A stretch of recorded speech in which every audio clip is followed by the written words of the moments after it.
সোনা রোজা রাখছা কেইটা হল আজি কাগলি বনাই আছা কোতে সোনাক লাগি এটা ফ্রেশ ফ্রেশ ফিল হয়ে আছে না দুর্বল সুর্বলটো নাই তো শ্রদ্ধা রাইজ স্বাগতম জানাইছো বি ব্লগ চেণ্টাৰৰ অন্য এটা নতুন ভিডিঅ' লৈ বহুত দিন মূৰত ভিডিঅ' বনালোঁ কাৰণ স্কুলতো যিহেতু বছৰেকীয়া পৰীক্ষা চলি আছে আৰু আজি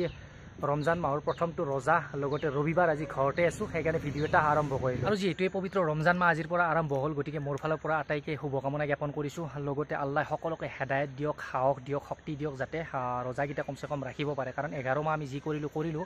এই ৰমজান মাহটোত যাতে মানে ইবাদতখিনি ভালদৰে কৰিব পাৰোঁ সেইটো মানে হেদায়ত দিয়ক আল্লাহ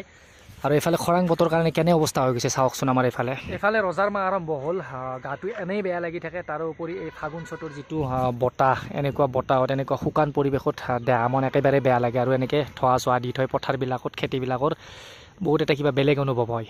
আৰু যদিও এইটো সময় মানে খৰাং সময় ফাগুন চতত কিন্তু ধুনীয়া ধুনীয়া ফুল কিছুমান ফুলে যেনে সেইফালে মাদাৰ শিমলু ৰঙা ৰঙা ফুল ফুলি আছে এইফালে এডাল কি গাছ নাজানো বাৰু ৰঙা ফুল ধুনীয়া একদম ফুলি আছে আৰু এইফালে আমাৰ মালবেৰী ফল লাগি আছে কিমান লাগিছে দেখাই আছোঁ এইটোৱে সময় ৰমজান মাহৰ সময়তে এই ফলডাল লাগে আৰু কিমান প্ৰকাণ্ড হৈছে চাওক যোৱাবাৰতকৈ এইবাৰ বহুত বেছি ঠানি ঠুনা হ'ল মানে আৰু কিমান লাগিছে দেখাই আছোঁ এইটো ছিজনতে এইবিলাক লাগে মানে এইটো ফলৰ নাম আচলতে মালবেৰী বুলি কয় গুগলত চাৰ্চ কৰি চালে গমেই পাব বহুত উপকাৰী ফল হয় আৰু সাংঘাতিক মূল্যৱান আৰু দামী ফল এইডাল কিন্তু আমাৰ গাঁৱত হোৱাৰ কাৰণে হয়তো আমি ইয়াৰ মূল্যটো বুজিব পৰা নাই প্ৰথম ৰজাৰ দিনা এইফালে খানা বনাই আছে চাউল দালি ৰেডি কৰিছে আৰু এইফালে কুকাৰত গাজৰ চাজৰ দি ধুনীয়াকৈ বনাই আছে কাৰ কাৰণে বনাই আছে আৰু কি বনাই আছে সুধো ৰ'ব ৰজা ৰাখিবলৈ কৰি আছে নাকি কেনে লাগিছে খাব ইচ্ছা যায় না হা কাগলি বনাই আছা ক'তে সোনাক লাগি নিজৰ আৰু যিহেতু প্ৰথম ৰজা আজি তাৰোপৰি আজি মোৰ স্কুলো বন্ধ ৰবিবাৰ ঘৰতে আছোঁ অলপ বৰ হৈ আছোঁ ৰজা ৰাখি আৰু সেইফালে বাৰু কাম কৰি আছে কিবা কিবি টাইম পাছ হৈ আছে আৰু মই এটা ফুল মানে অৰ্ডাৰ কৰিছিলোঁ দেখাত বহুত ধুনীয়া আছিল অৰ্ডাৰ কৰোঁতে আৰু তাৰপিছত আহিল এইটো পখা মাত্ৰ সেইকাৰণে ইয়াত অলপ ৰুই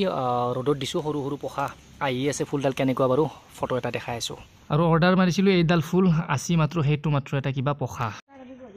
ৰজা ৰাখি এইটো কামত বিৰাট আৰাম না কি হা জোৰে কো বিৰাট আৰাম না মাত নলা হৈছে ৰজা ৰাখি 12টা নামযাওঁতে এফালে ফুল চুলখিনি অলপ ঠিক ঠাক কৰিলোঁ বাৰু অলপ টাইম পাছ কৰি আছোঁ এফালে কি কৰি আছোঁ চাওঁ এফালে এনেকৈ মাথা ফেলে দিছি দীপাৰ হৈ আহিল যিহেতু উঠ গা চা ধুব লাগে সোনকাল নামাজ পঢ়ি গা চা ধুই গা ধুই নামাজ পঢ়ি সোনকাল পাকঘৰত সোমোঁ তেতিয়া অলপ টাইম পাছ হোৱা আন পাবি প্ৰথম এনে লাগে দুটামান গেলি ভাল লাগিব কেনে ফিলিং এটা প্ৰথম ৰজাৰ ভালে বঢ়িয়া গোটেইকেইটা ৰাখাৰ নিয়াত আছে নে ইনশাআল্লাহ এইবাৰ চেষ্টা পূৰা আছে বঢ়িয়া এফালে চনাও লেতেৰা হৈ আছে ৰজাৰ দিনৰ কথা চাওঁ বাৰু চনাক সুধো একবাৰ ৰজা ৰাখছি না ৰাখা নাই চনা ৰজা ৰাখছা কেইটা হ'ল আজি দিনটো 2টা হ'লে 12টা বাজাই নাই দেখোন 2টা হ'লে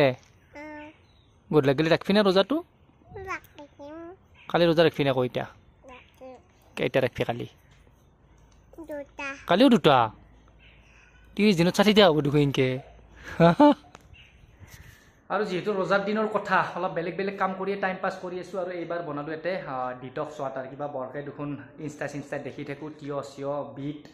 তাৰপিছত আমি টকমা বুলি কওঁ যে চিয়া চিড কাজি গাজৰ এইবিলাক লগাই এনেকৈ থৈ দিছোঁ ইফতাৰৰ টাইমলৈকে কালাৰ অলপ আহিছে মানে বহুত ভাল বোলে হেল্থৰ কাৰণে সেইকাৰণে ফাৰ্ষ্ট টাইম আজি বনাই চাইছোঁ যদি ভাল পাওঁ নিশ্চয় গোটেই মাহটোৱে খাব চেষ্টা কৰিম এইটো আৰু এফালে অজু চজু কৰি ৰেডি নামাজ পঢ়াৰ কাৰণে এতিয়া দুপৰীয়াৰ নামাজ গা চা ধুই আহিল চাওক একবাৰ এতিয়া ফ্ৰেছ ফিল হৈ আছে না দুৰ্বল চুৰ্বলটো নাই ধুনীয়াকৈ নামাজখিনি পঢ়ি অলপ শুই থাক A few inches later আৰু নামাজ পঢ়াৰ পিছত পূৰা লাগাই দিছোঁ কামত যিহেতু ষ্টুডেণ্টবিলাকৰ এক্সাম চলি আছে অহাকালিও এক্সাম আছে সেইকাৰণে মই অলপ ইয়াতে লিখি আছোঁ আৰু এইফালে মোবাইলত চাই হ'লেও মানে 2টা এটা খালী ঠাই বহাব দিছোঁ কেনে ফিল মানে অলপ টাইম পাছৰ এটা ভাল দিছোঁ না আইডিয়া